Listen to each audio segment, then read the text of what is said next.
오늘 우리가 읽는 에스라서 4장의 내용에서는 성전 재건 공사가 기초돌을 놓으면서 시작이 된 일에 대해서 이 일들이 순조롭게 진행되지 못하고 일들이 대적자들의 반대에 의해서 큰 난관에 부딪히는 일이 있었고, 이러한 방해가 얼마나 집요하고 철저하게 이루어졌는가 하는 것은 그들의 방해로 인해서 시작된 이 성전 재건의 역사가 무려 한 16년이라고 하는 긴 기간 동안 그들이 이 일을 진행하지 못한 채 방치되었다 하는 것을 통해서 잘 확인되고 있습니다. 그래서 오늘 이 말씀을 통해서 그 주변에 있는 사람들이 얼마나 조직적인 방법으로, 그리고 얼마나 끈질기고 얼마나 집요하게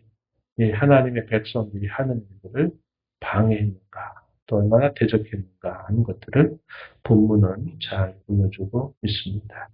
우리가 이런 내용들을 살펴보면서 오늘날 우리가 하나님의 나라와 또 그의 몸된 교회를 위해서 우리가 살아가고 수고하고자 할 때도 대적자들이 이런저런 많은 방법을 통해서 그 일들을 방해하고 있고 대적한다는 사실들을 우리가 알 수 있게 되는 겁니다. 이제 그에 대한 역사적인 기록이 소개되고 있는 것입니다. 먼저 이들이 처음에 다가올 때는 어떻게 다가왔느냐, 우리가 읽은 말씀에 보니까 같이 우리가 함께 하겠다라는 그러한 마음으로 그들이 처음에 찾아옵니다. 마치 양의 탈을 쓴 그런 모습으로 찾아와요.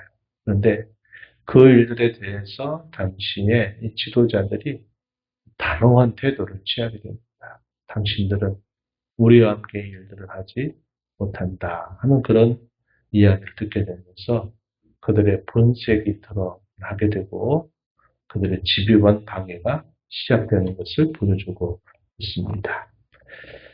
한번 생각해 보면 고레스 왕의 칙령으로 인해서 흩어져 살던 바벨론에 살던 이스라엘 백성들이 예루살렘으로 돌아오는데 우리가 어린 자와도 한 5만 명 정도 되는 그 인원들이 예루살렘으로 돌아옵니다. 그런데 돌아오는 그 모습은 숫자적으로 적은 숫자가 아니고 상당히 많은 숫자가 이 예루살렘으로 돌아오게 될 때 그 광경을 주변에 있는 사람들이 그걸 다 보는 겁니다. 보고 물론 당신들이 어떻게 이곳을 통과하려고 하느냐라는 말을 들을 때마다 고레스 왕의 조서와 칙령을 소개하면서 우리는 고레스 왕의 명령을 받고 우리는 예루살렘으로 가는 길이다, 이렇게 이야기를 했어야만 했을 겁니다. 그리고 정작 그들이 예루살렘으로 들어왔을 때 이 예루살렘은 70여 년 세월 동안 이제 그곳은 황폐한 땅이 되어버리기도 했고, 이미 그 땅 주변에는 새로운 토착민들이 자신의 땅이라고 주장할 수 있는 권리를 가지고 있으면서 그 땅에 많은 사람들이 찾아오니까 그 땅 사람들이 봤을 때는 이것이 그들에게 큰 위협이 될 수 있는 겁니다. 그들이 위협이 될 수 있는 거죠. 저렇게 많은 사람들이 우리가 살고 있는 이곳에 와서 도대체 뭘 하려고 하는가 하는 것들을 봤을 때 그들 입장에서는 상당히 위협을 느끼고 두려움을 느낄 수 있는 그런 충분한 요소가 되었을 겁니다. 그래서 이들이 처음에는 우리도 함께 돕겠다 하면서 아마도 뭘 하려고 하는지, 왜 이곳에 왔는지, 사람들이 결국 무엇을 드러내고 하는지 하는 것들을 살펴보면서 여러 가지를 아마 판단하려고 했을 겁니다. 그런데 그들에 대한 이 지도자들의 태도는 매우 단호했다 하는 겁니다. 이 본문으로 한번 들어가서 보세요. 2절 말씀으로 가서 보면요. 스룹바벨과 족장들에게 나와 이르되 우리도 너희와 함께 건축하게 하라. 우리도 너희같이 너희 하나님을 찾노라. 이렇게 말합니다. 우리도 너희같이 하나님을 찾고 구하고 있으니 우리는 너희가 한 그 일에 함께 참여하게 해달라 이렇게 요구합니다. 듣기에는 얼마나 좋은 겁니까? 근데 이제 이들의 본색은 그게 아니었어요. 이 사람들이 어떤 사람들인가, 도대체 우리에게 위협이 되는 사람들인지, 또 뭐 하려고 하는지 판단하려고 하는 그 속내를 감추고 우리도 함께하겠다 이렇게 말을 한 겁니다. 이어지는 말씀 2절 후반에 보면요. 역사적으로 있었던 일을 소개합니다. 아수르 왕 에살하돈이 우리를 이끌고 오게 한 날부터 우리가 하나님께 제사를 드린다 이렇게 말했습니다. 이게 어떤 이야기를 하는 것이냐면 우리가 아는 것처럼 북이스라엘 나라가 아수르에 의해서 패망을 당하게 되고 결국 이스라엘 자손들이 아수르 제국으로 포로로 끌려가게 될 때 이 아수르가 어떤 정책을 펼치냐면 소위 3인 정책이라고 하는 걸 펼칩니다. 무슨 말이냐면 본토에 있는 백성들과 타지에 있는 백성들을 이주하게 만드는 겁니다. 본토에 있는 백성들은 타지로 흩어버리고 타지에 있는 이방 백성들을 본래 살던 본토로 와서 새롭게 살게 하는 겁니다. 그런 과정에서 어, 이렇게 민족 간의 혼합이 되겠죠. 섞이기도 하죠. 그래서 혼혈족이 생기기도 하는 것이고 또 이 아수르 왕의 했던 정책 중에 하나가 뭐냐면 너희가 예적부터 섬겼던 신을 섬겨도 좋다는 겁니다. 종교 혼합 정책을 펼치게 돼요. 그러면서 여러 타 민족들이 서로 균열을 일으킨다든지 다툼을 일으킨다든지 혹은 내전 같은 것들을 일으키지 않고 섞이게 만드는 그런 정책을 펼쳤던 겁니다. 그래서 여기 말하고 있는 그 사람들은 실질적으로 하나님께도 제사를 드렸다 이 말이에요. 그런데 문제는 뭐냐? 자신들이 원래부터 섬겨왔던 신을 대하는 태도나 이스라엘 하나님 여호와를 대하는 태도 역시 다를 바 없었다 하는 겁니다. 그래서 이러한 종교적인 혼합적 태도를 취하고 있는 그들임을 우리가 역사적인 근거를 통해서 알 수 있게 된다 하는 겁니다.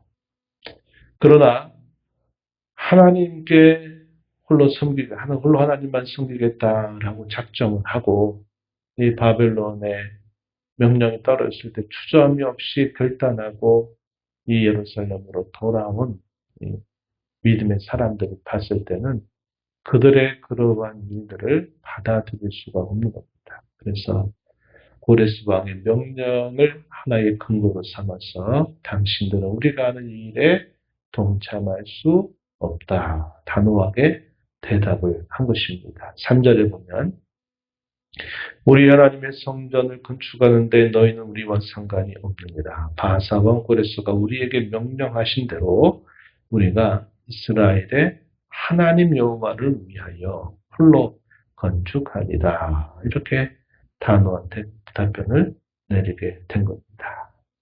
그때부터 이들의 본색이 드러났어요. 거절을 당하니까 이들이 하는 태도가 뭐냐면 이제 온갖 방법들을 동원해가지고 이 일들을 하지 못하도록 계속 대적하는 일을 하게 된 겁니다. 만약에 그들이 처음에 찾아왔을 때 우리도 하나님을 찾는다, 우리도 하나님을 숨긴다 하면서 정말 우리가 그 일을 동참하겠다 했는데 그 마음이 진실했더라면 거절당한다 그래서 그걸 가지고 오히려 반대로 계속 대적하는 그런 일들을 하지는 않은 겁니다. 그런데 이들은 결국은 자신들이 본래 가지고 있는 속마음이 그렇지 않다는 것을 그 이후의 말과 태도를 통해서 보여주는 거죠. 4절에 보세요. 이로부터 그 땅 백성이 유다 백성의 손을 약하게 하여 그 건축을 방해하되 5절에 바사왕 고레스의 시대부터 바사왕 다리오가 즉위할 때까지 관리들에게 뇌물을 주어 그 계획을 막았다. 이렇게 표현했습니다. 그래서 이들의 방해가 언제까지 이어졌냐면 이 바사 왕이 즉위하고 이들이 예루살렘으로 돌아와서 성전 건축을 이제 착공을 했는데 이들의 집요한 방해가 언제까지 이어지냐면 다리오가 즉위하는 때까지. 24절 마지막 절 가서 보면요. 이렇게 표현했습니다. 예루살렘에서 하나님의 성전 공사가 바사 왕 다리오 제2년까지 중단되니라. 이렇게 표현했어요. 이게 언제냐? 우리가 538년 정도부터 성전 공사를 착공했는데 그게 언제까지 되냐면 다리오 왕이 즉위하던 제2년 이때가 522년 정도 됩니다. 그래서 쭉 계산을 해보면 16년이라고 하는 세월 동안 이들의 집요한 반대와 대적으로 인해서 성전 건축이 멈춰 서버리게 되는 일이 있었다는 것을 보여줍니다. 그 16년 동안 방해한 것으로 끝난 게 아니에요. 그리고 우리가 아는 것처럼 세 번째 예루살렘으로 귀환한 백성들, 그 당시에 느헤미야라고 하는 총독이 3차 귀환을 이끌면서 이들이 한 중요한 일이 뭐냐면 예루살렘 성벽을 재건하는 일이었습니다. 예루살렘 성벽을 재건하는 일은 한참 후대에 있었던 일이에요. 성전 건축을 재건한 이후 한참 후에 3차 귀환 때 했던 일이었거든요. 근데 이제 그때에도 계속적으로 방해하게 됩니다. 그 일에 대한 방해에 대한 기록이 본문 6절로부터 23절까지 당시의 왕에게 반대하기 위해서 왕에게 올린 조서, 왕에게 올린 글의 초본을 소개했고 또 그 말을 들었던 왕이 그 말을 인정해서 왕이 조서를 내려서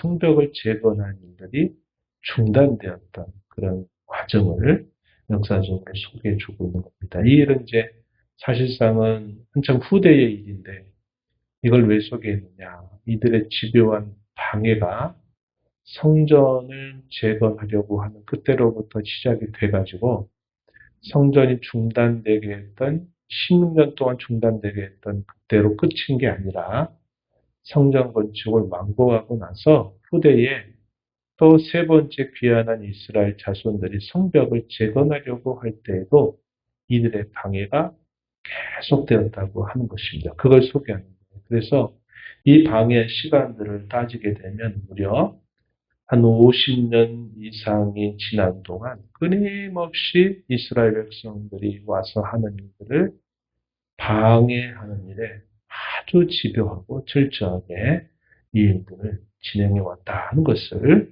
보여주는 겁니다. 그래서 우리가 읽은 말씀 중에 6절 보면요. 이렇게 말해요.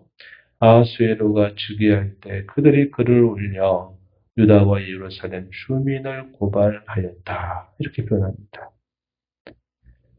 이때도 계속 이 일들이 진행이 됐고 또 7절 이하에 보게 되면 아닥사스다 왕이 다스릴 때 또 당시에 이 대적자들이 이 왕에게 보낸 고발의 글 그것이 소개됐는데 11절 이하에 보면은 아닥사스다 왕에게 올린 그 글의 초본이 이러하다 그러면서 그 고발하는 내용들을 왕에게 보낸 내용이 그대로 인용되고 있습니다. 이 말의 골자가 뭐냐면 이들이 이곳에 와서 하는 일들은 왕에게 있어서 큰 손해를 끼치게 될 겁니다. 이들이 나중에 이렇게 예루살렘 성벽까지 재건하면 왕에게 조공도 받지 않을 것이고 통행세도 받지 않을 것이고 이들이 자신 스스로 힘을 빌려서 독립하게 된다면 이들의 땅이 왕의 소유에서 결국은 없어지게 될 것입니다. 그런 이 일을 그대로 두시면 안 됩니다. 이것을 방해해야 됩니다. 역사적으로 이곳은 왕에 대하여 많은 반란을 일으켰던 곳입니다. 이러한 고발의 글을 써서 보낸 겁니다. 이 말을 들었던 이 왕이 어떻게 말했을까요? 이 아닥사스다 왕이 맞다, 좋다. 그래가지고 이 왕이 조서를 내려요. 이 조서는 고레스 왕이 내린 조서와는 반대입니다. 중단하라 라고 하는 당시 제국의 왕의 이 조서가 내려지게 되면서 결국은 이 일들이 멈춰서게 되는 일이 있었다 하는 것을 말해주는 겁니다. 그러니까 이렇게 성전을 재건하는 그때로부터 시작된 이 방해가 50년이 넘는 세월 동안 계속 이어졌다는 것을 본문 말씀은 보여주고 있는 겁니다. 우리가 이 말씀을 통해서 뭘 발견하게 되느냐. 하나님의 뜻을 이루기 위해서 시작된 이 감격스러운 일, 사명으로 알고 시작했던 일이 그냥 순조롭게 진행된 것이 아니었다 하는 겁니다. 많은 대적들이 그 일에 대하여 매우 집요하게 계속적으로 오랜 세월 동안 계속 반대를 하면서 이스라엘 자손들이 하려는 일들을 계속 막아서는 일들이 있었다 하는 것을 보게 됩니다. 그런데 이렇게 되는 일들이 왜 시작됐는가 우리가 살펴본 것처럼 너희들은 우리와 함께 할 수 없다. 너희들이 이 일들을 할 수 있는 일들이 아니다. 해서는 안 되는 일이다. 이것은 우리가 해야 될 일이다. 이렇게 단호한 결정을 내린 것 때문에 이제 이런 일들이 시작이 된 겁니다. 결과적으로 보면 왜 그렇게 해가지고 이렇게 오랜 세월 동안 우리가 방해를 받아야만 되느냐 또 이런 식의 생각을 할 수 있을지 모르지만 그러나 처음부터 다른 사람들, 처음부터 하나님에 대하여 대적하려는 마음이 있는 사람들과 함께할 수는 없다 하는 겁니다. 그래서 이 지도자들의 이런 결단과 이러한 선택은 결코 잘못된 것이 아니었다 하는 겁니다. 종교적인 혼합이 계속된다면 또 이 일로 인해서 그들이 겪었던 일들, 과거 북조 이스라엘이 패망을 당해서 흩어졌던 일, 또 그 뒤에 이어서 유다 백성들이 종교가 혼합되면서 결국 우상을 숭배하다가 바벨론 포로 생활을 하게 됐던 그 일을 또다시 우리는 반복하게 될 수밖에 없다. 그러니 우리는 이 역사적인 교훈을 거울 삼아서 우리는 결코 그렇게 할 수 없다 하는 신앙의 결단 때문에 이런 일이 일어나게 된 겁니다. 편리하고 쉽게 가는 것보다도 신앙의 순수함을 지키고자 했던 당시 지도자들의 모습이었고 이로 인해서 많은 어려움을 겪는다 하더라도 그것은 극복해야 될 일이지 그런 어려움이 생겼기 때문에 우리가 그렇게 하는 것이 바람직하지 못했다. 이렇게 말할 수는 없는 것입니다. 우리가 이 땅에 사는 동안도 우리가 구원의 길로서 모든 사람들에게 구원의 길로서 전도해서 그들이 하나님 나라의 백성이 되게 하는 일들은 우리가 언제든지 해야 될 일이지만 이 세상의 어떤 문화와 세상의 잘못된 관습, 우상이 팽배한 이 세상의 사고나 가치관들이 교회 안에 들어오는 것에 대해서 그냥 술렁술렁 받아들이고 넘어가게 되면 교회가 결국 그 본질을 잃어버리게 되는 일이 있게 된다는 거죠. 그래서 우리는 그런 면에서 많은 반대와 또 어려움과 그런 것들이 있다 할지라도 교회가 지켜야 될 그 순수함은 항상 말씀에 따라서 지켜나가는 자세를 갖고 그런 일 때문에 여러 어려움이 닥친다 그러면 그런 어려움을 주님의 도우심을 의지해서 우리는 뚫고 극복해 나가야 되는 일로 우리가 받아들이고 나아가는 것이 하나님이 원하시는 바다 하는 것을 배우게 됩니다. 오늘 우리가 이 말씀을 통해서 우리의 신앙의 순수함 또 대적자들에 대한 분명한 분별을 갖고 하나님께서 우리에게 부르신 그 부름 또 우리를 향하신 그분의 사명을 붙들고 계속적으로 앞으로 나아가는 그런 신앙의 자세를 잘 배워가게 되기를 바라는 것입니다.